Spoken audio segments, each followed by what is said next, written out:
Assalamualaikum warahmatullahi wabarakatuh.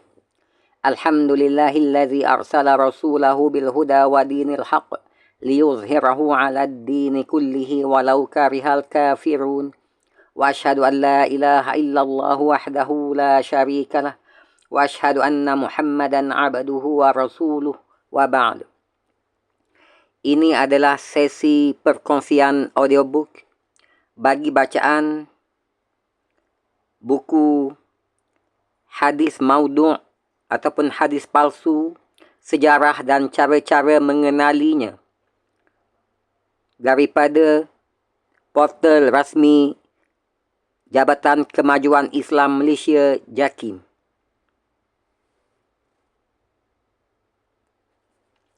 Sesi perkongsian audiobook bagi bacaan isi kandungan buku hadis maudhu', yakni hadis palsu, sejarah dan cara-cara mengenalinya oleh Profesor Madya Dr. Abdul Hayy bin Abdul Syukur Hafizahullah.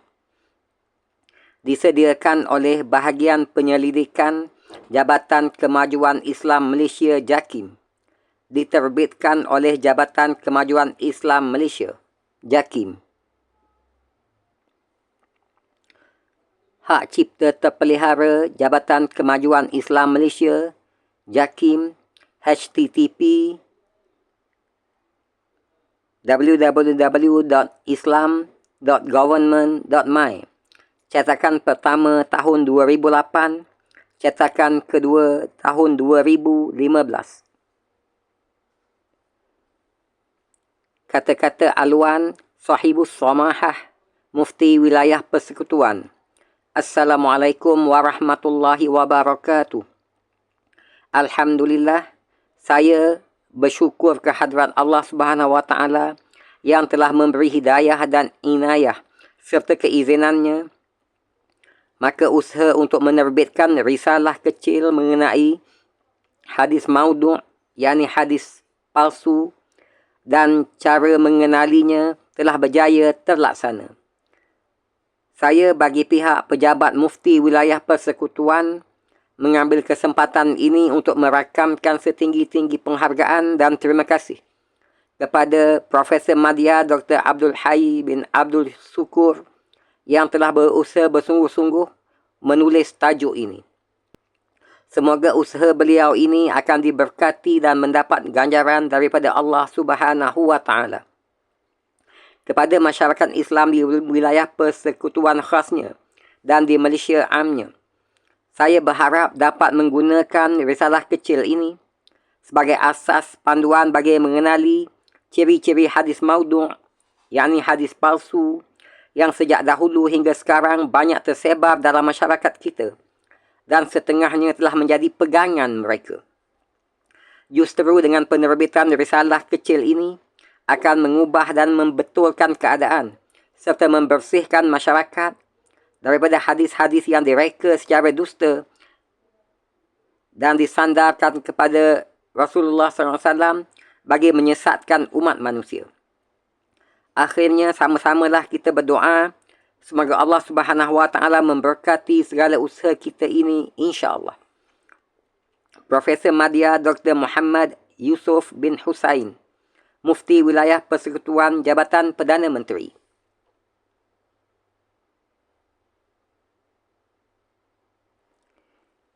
Ini adalah sesi perkongsian bacaan buku hadis maudhu' atau hadis palsu, sejarah dan cara-cara mengenalinya. Bismillahirrahmanirrahim. Hadis maudhu' dan cara-cara mengenalinya. Daripada kertas kerja yang dibentangkan dalam muzakarah pemegang tauliah mengajar wilayah Persekutuan dan Labuan pada 18 Oktober 2001, Khamis, wilayah Persekutuan Kuala Lumpur, dan 13 November 2001, Selasa, bagi wilayah Persekutuan Labuan. Hadis maudhu', yakni hadis palsu dan cara-cara mengenalinya. Pendahuluan. Kedudukan hadis sahih sebagai sumber kedua dalam Islam selepas Al-Quran telah disepakati umat Islam berpandukan dalil-dalil Al-Quran, As-Sunnah dan ijma' ulama'. Mereka juga bersepakat menyatakan pendustaan terhadap Nabi SAW adalah suatu dosa yang sangat besar yang menyebabkan seseorang pendusta dimasukkan ke dalam neraka. Memalsukan hadis antara fenomena yang berlaku selepas kewafatan Rasulullah SAW apabila manusia mula mengejar cita-cita keduniaan tanpa mengira jalan yang ada di hadapannya sama ada benar atau salah, atau kerana didorong oleh salah faham terhadap ajaran Islam, lalu mencampur adukkan antara sabdaan Rasulullah SAW dan bukan sabdaan baginda sallallahu alaihi wasallam. Ta'rif hadis maudhu' atau hadis palsu. Ta'rif hadis maudhu' atau hadis palsu. Perkataan maudhu' diambil daripada asal kata wada'a. Artinya meletak sesuatu dan tinggal atau melahirkan anak.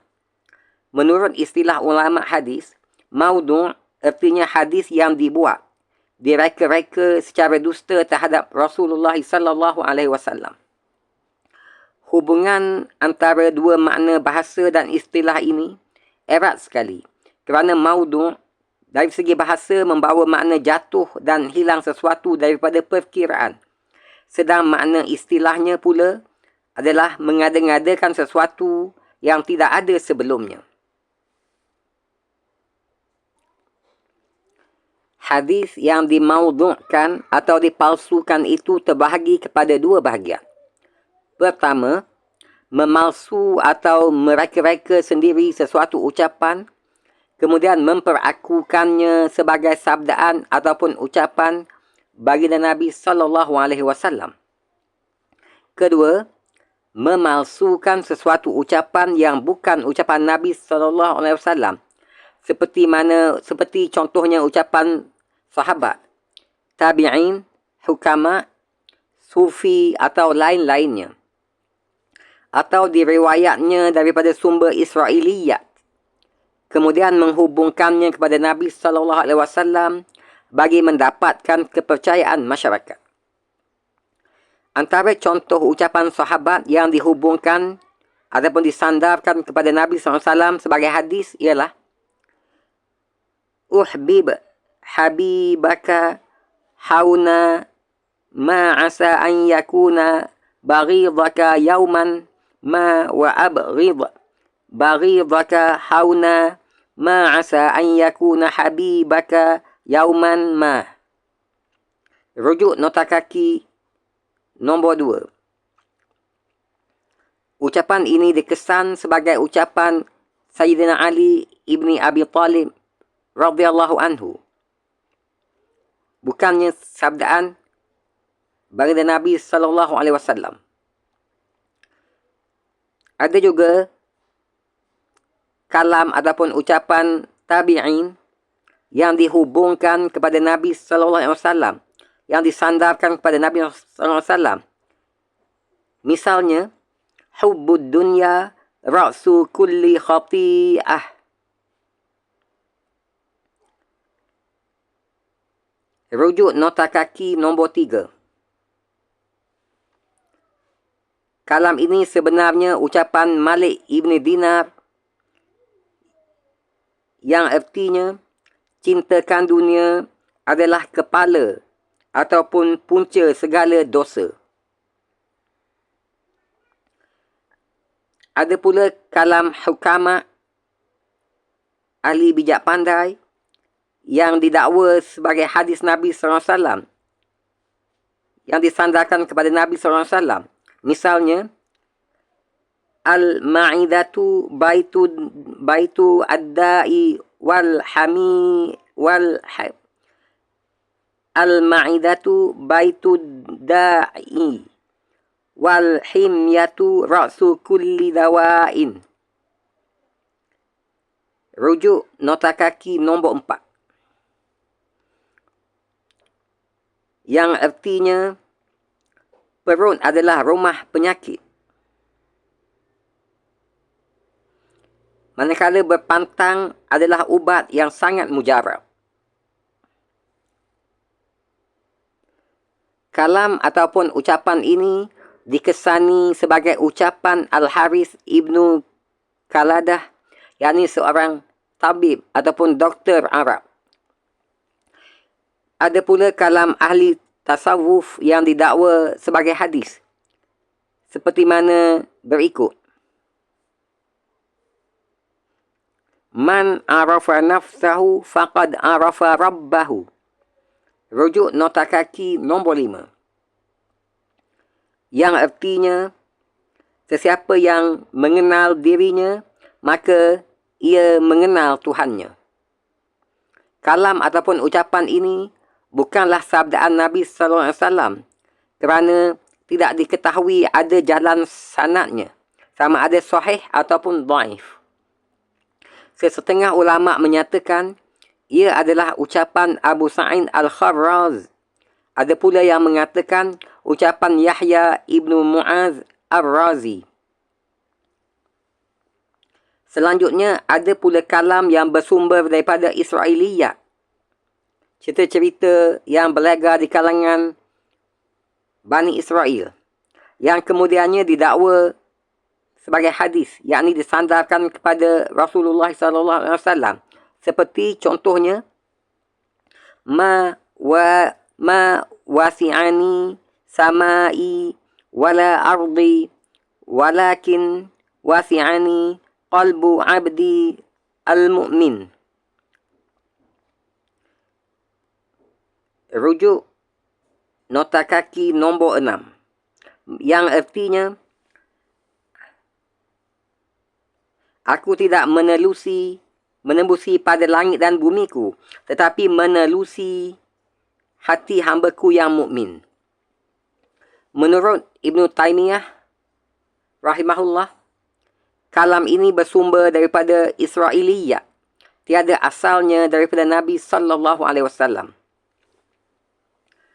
Memang banyak sekali kalam ataupun ucapan yang dihubungkan, disandarkan atau didakwa kepada sabdaan Nabi SAW, sahabat dan tabi'in, padahal sumbernya datang daripada sumber Israiliyat. Seperti berita mengenai asal kejadian, yakni Ba'd al-Khalq, Al-Ma'ad, yakni berita umat terdahulu, akhbar al-umam al-madiyah, al-kauniyat, Qisasul Anbiya dan lain-lainnya.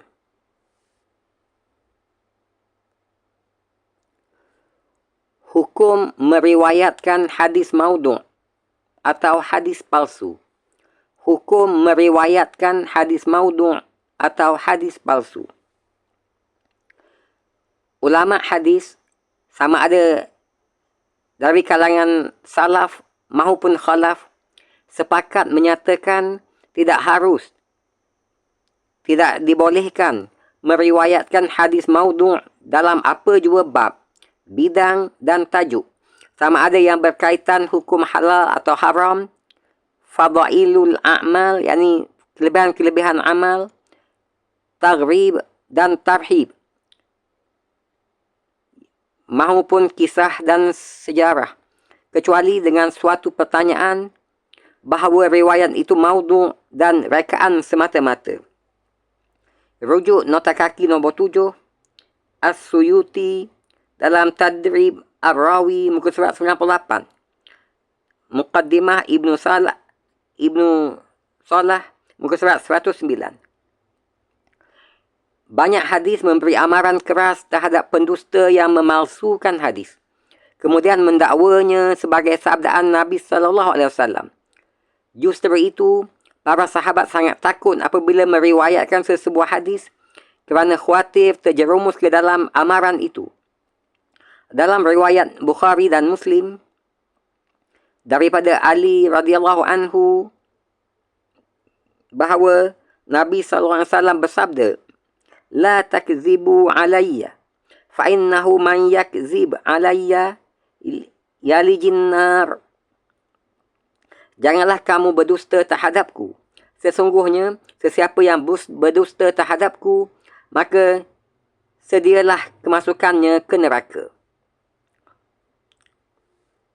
Manakala dalam riwayat Al-Mughirah Ibn Syu'bah radhiyallahu anhu, katanya, aku dengar Rasulullah sallallahu alaihi wasallam bersabda, Inna kaziban alayya laisa ka kazibin ala ahadin. Man kazaba alayya muta'ammidan falyatabawwa maq'adahu minan nar. Rujuk nota kaki nombor 9. Yakni diriwayatkan oleh Bukhari dalam Sahih Al-Bukhari, kitab Al-Janaiz, bab ma yukrah min an-nihayah 'alal mayyit.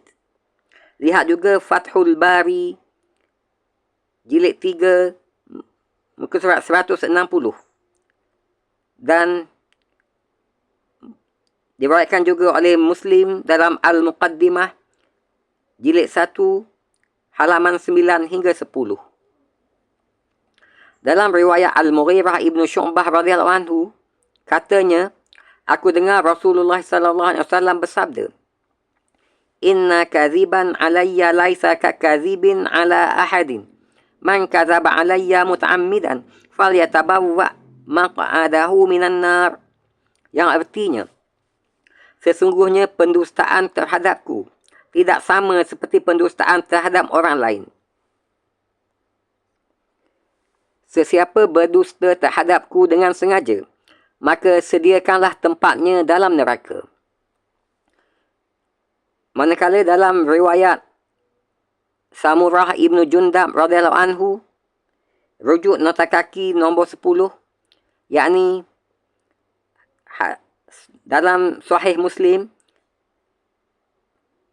Al-Muqaddimah jilid 1 halaman 9.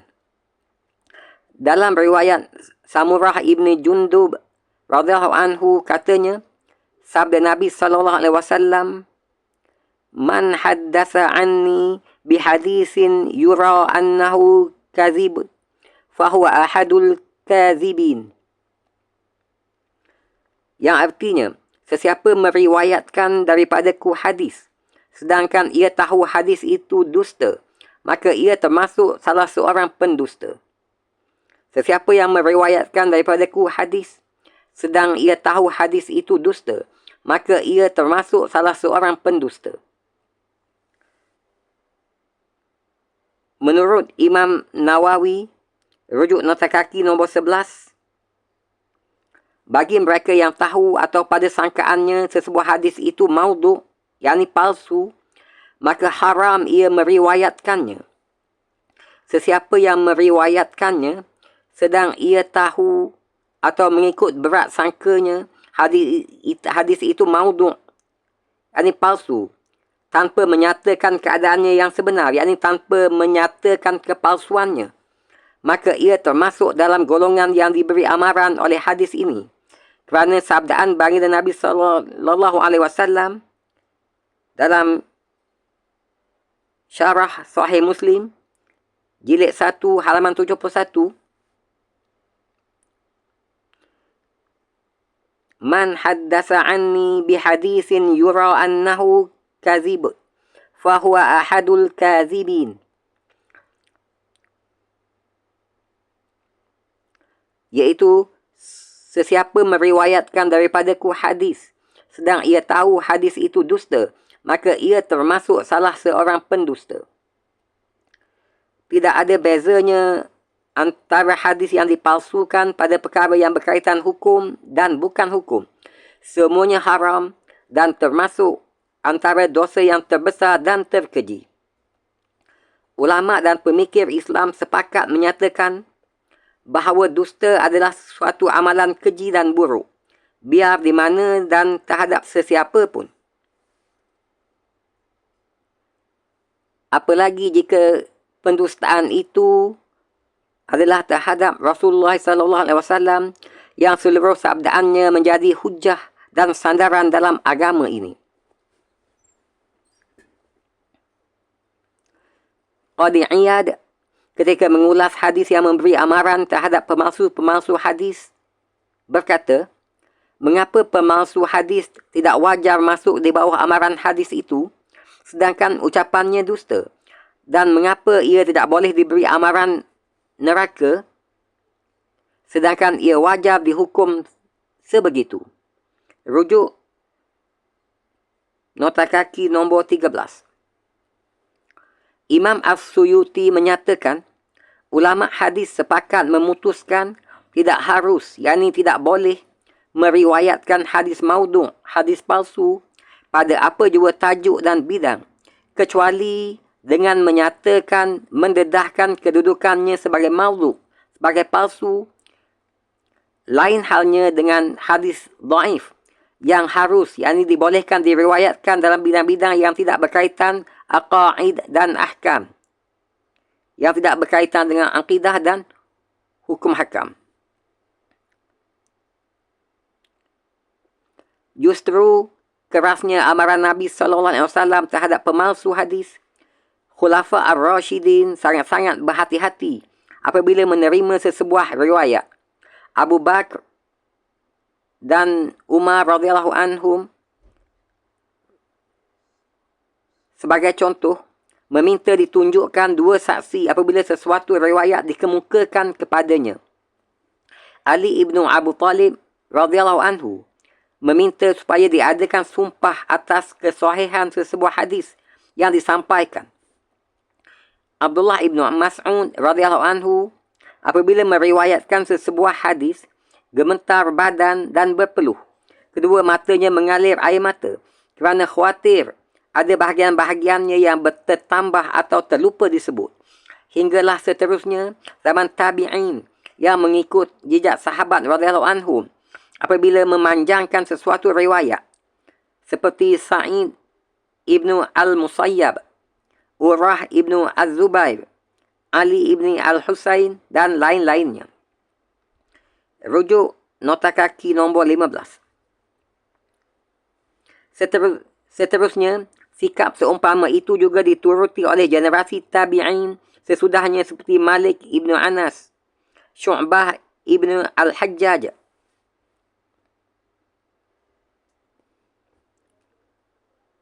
Sufyan al-Thawri, Hamad ibnu Zaid, dan lain-lainnya.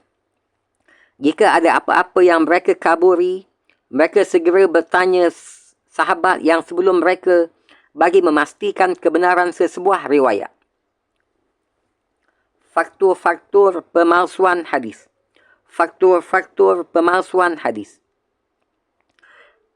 Ulama dan penyelidik hadis maudhu', hadis palsu, mengenal pasti beberapa faktor yang mendorong pemalsuan hadis. Antaranya adalah, pertama, krisis dalaman umat Islam akibat perbezaan kecenderungan politik. Penyokong setiap pemimpin sanggup memalsukan hadis bagi kepentingan kumpulannya. Golongan ahli sunnah wal jamaah juga tidak terkecuali daripada kegiatan memalsukan hadis bagi kepentingan kumpulannya. Hadis-hadis tentang kelebihan tokoh-tokoh seperti Abu Bakar radhiyallahu anhu, Umar radhiyallahu anhu, Utsman radhiyallahu anhu, Ali radhiyallahu anhu, Al-Abbas radhiyallahu anhu, Muawiyah radhiyallahu anhu dan lain-lain antara contoh pemalsuan yang pernah dilakukan bagi menjawab hadis-hadis yang direka-reka oleh kumpulan-kumpulan lawan. Faktor pemalsuan yang kedua, yakni memburuk-burukkan ajaran Islam. Faktor ini banyak dilakukan oleh kumpulan di luar Islam yang tewas kepada kekuasaan Islam. Mereka kecewa dengan kekalahan, lalu memalsukan hadis dengan tujuan menyesatkan umat Islam dan pemikiran mereka. Faktor pemalsuan hadis yang ketiga pula adalah merangsang ataupun untuk menggalakkan orang ramai supaya berbuat kebajikan. Faktor ini banyak dilakukan oleh golongan yang tidak memahami ajaran Islam dengan sebaik-baiknya. Mereka memalsukan hadis supaya orang kembali berbuat amal kebajikan. Faktor pemalsuan hadis yang keempat adalah mencari kepentingan duniawi, seperti mengambil hati pemimpin dan mendapatkan kedudukan yang istimewa pada hati pemerintah.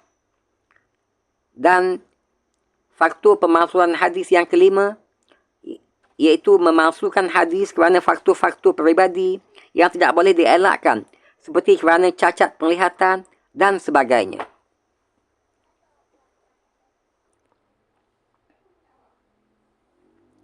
Cara-cara mengenali hadis maudhu', hadis palsu. Cara-cara mengenali hadis maudhu' atau hadis palsu. Daripada beberapa kajian yang dibuat ulama dalam bidang ini, beberapa alamat ataupun tanda-tanda hadis palsu, hadis maudhu' dikenal pasti. Antaranya adalah: pertama, pengakuan sendiri daripada pemaudhu'nya, pemalsunya, seperti Ibnu Ismah, Nuh, Ibnu Maryam, yang memalsukan hadis tentang fadilat Al-Quran surah demi surah. Rujuk nota kaki nombor 16.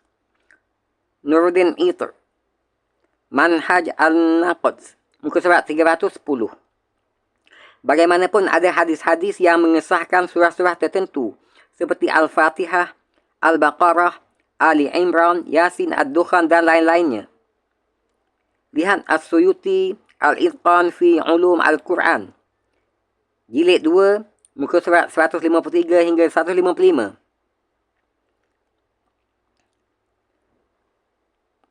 Kedua, bertentangan dengan fakta sejarah, seperti kenyataan riwayat daripada syekh tertentu, padahal ia dibuktikan sebagai tidak bertemu dengannya.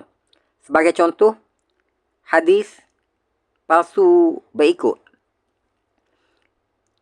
Idzan kasafal qamaru fil muharram kanal ghala'u wal qitalu wa syughlu sultan, yang artinya, apabila berlaku gerhana bulan dalam bulan Muharram, berlaku kenaikan harga barang, peperangan dan kesibukan pemerintah. Ini adalah contoh hadis palsu, hadis yang direka-reka.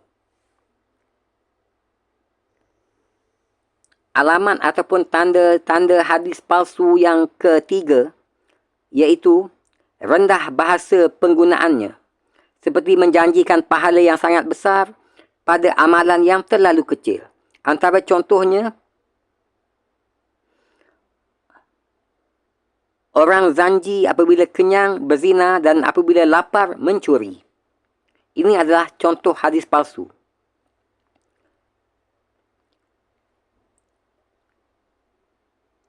Alamat ataupun tanda hadis palsu yang keempat, yakni hadis tersebut tidak ditemui di dalam kitab-kitab walaupun telah diselidiki oleh para ahli.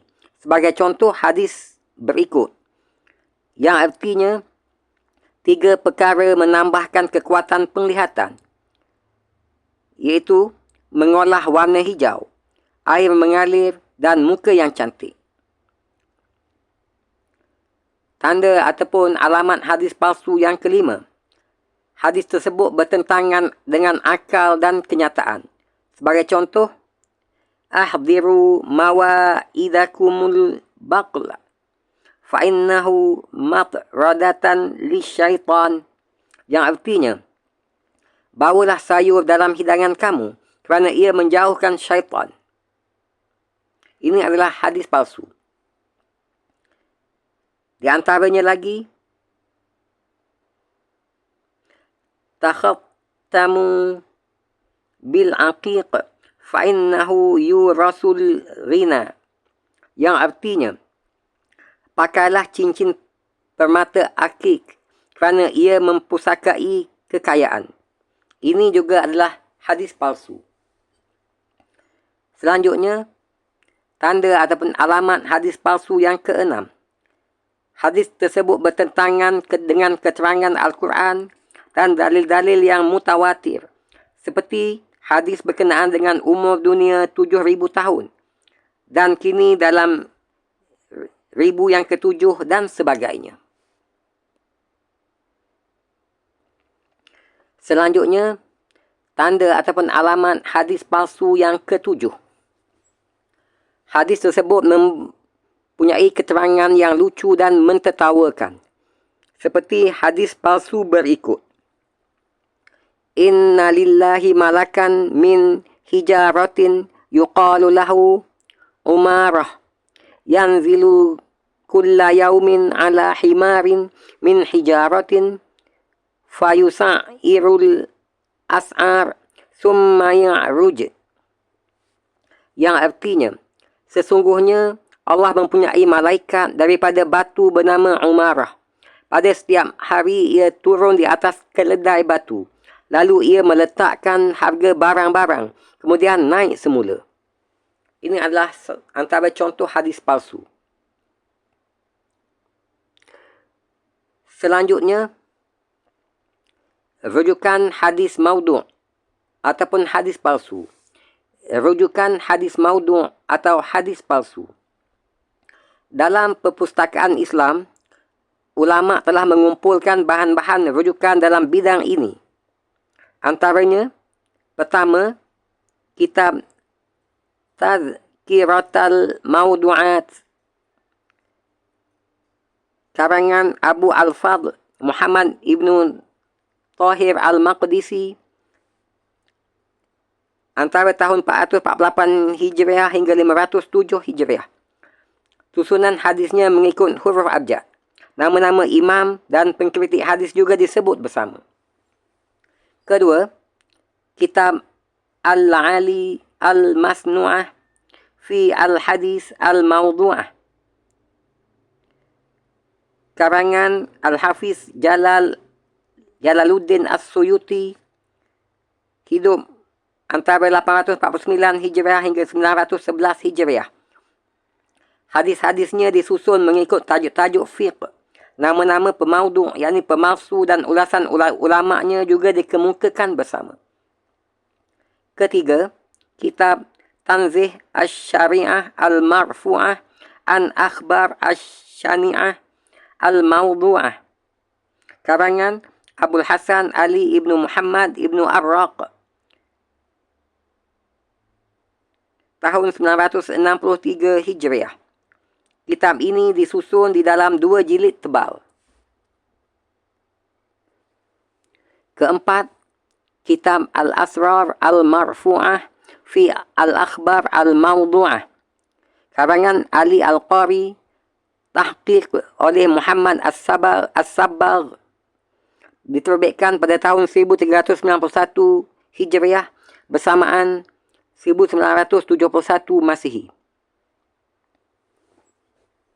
Selanjutnya, menangani usaha pemalsuan dan penyebaran hadis maudhu'. Hadis palsu. Menangani usaha pemalsuan dan penyebaran hadis maudhu' atau hadis palsu. Beberapa langkah telah diambil dan sepatutnya mendapat kerjasama daripada pihak-pihak yang terlibat secara langsung dengan pendidikan Islam. Antaranya, pertama, membuku, menterjemah dan menyebarkan nama-nama perawi yang dikesani pernah memalsukan hadis mengikut neraca sebagaimana yang diputuskan dalam ilmu al-jarh wa ta'dil, yakni ilmu menimbang kedudukan rawi hadis. Kedua,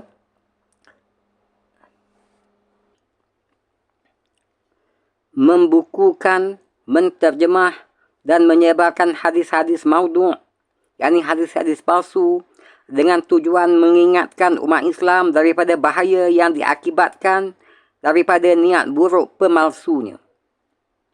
Ketiga, mengedit semula kitab-kitab Jawi yang didapati banyak menyelitkan hadis-hadis maudhu', hadis-hadis palsu, seperti kitab Jauhar Al-Muruhu, Siyar As-Salikin. Jika difikirkan kitab-kitab ini perlu dikekalkan sebagai rujukan dalam ajaran Islam. Penutup. Permasalahan hadis-hadis dhaif, yakni hadis-hadis lemah, dan maudhu', yakni hadis-hadis palsu, antara isu yang sudah dibincang pemikir-pemikir Islam, terutama ulama hadis. Mereka telah mengambil kesimpulan untuk menyekat riwayatnya, kerana Islam telah cukup bagi maksud menghayatinya dengan Al-Quran dan hadis-hadis sahih. oleh kerana hadis-hadis itu masih boleh diterima sesetengah orang, terutama apabila ia berjaya menembusi kitab-kitab turas Islam, kitab-kitab lama Islam, maka kaedah menangani permasalahannya menjadi sulit kerana kitab-kitab itu mempunyai kekuatannya sendiri. Siapa dia? Ulama menyedari jika hadis-hadis maudhu', hadis-hadis palsu itu terus disebar dengan bebas, kesucian agama mungkin tercemar. Justru itu, suatu kaedah yang lebih mantap dan berkesan perlu diambil bagi menyekat penyebaran hadis-hadis palsu seumpama itu. Mewujudkan sebuah badan penyemak untuk menyemak buku-buku agama sebelum diterbitkan. Mungkin antara pendekatan yang boleh membantu usaha menyekat penyebaran hadis-hadis palsu. Difahamkan percetakan Al-Quran telah sekian lama mengambil pendekatan ini. Suatu majlis tazkirah yang mempertemukan ulama perlu diadakan dari semasa ke semasa bagi mencapai kata sepakat tentang hadis-hadis maudhu', hadis-hadis palsu. Mengambil sikap yang terbaik terhadap beberapa kitab turas serta beberapa kaedah penting yang perlu diambil ketika berinteraksi dengan hadis sebagai sumber kedua ini. Disediakan oleh Dr. Abdul Hayy bin Abdul Syukur, Jabatan Al-Quran dan Al-Hadis, Akademi Pengajian Islam Universiti Malaya. Wallahu a'lam. Semoga perkongsian ini bermanfaat untuk kita semua, untuk sama-sama kita berwaspada terhadap hadis-hadis maudhu' atau hadis-hadis palsu ini, dan untuk kita sampaikan, kita peringatkan masyarakat berhubung kait dengan hadis-hadis palsu tersebut. Terima kasih di atas kesudian mengikuti sesi perkongsian audiobook bacaan buku berhubung kait dengan hadis maudhu' ini. Wabillahi taufiq wal hidayah. Wassalamualaikum warahmatullahi wabarakatuh.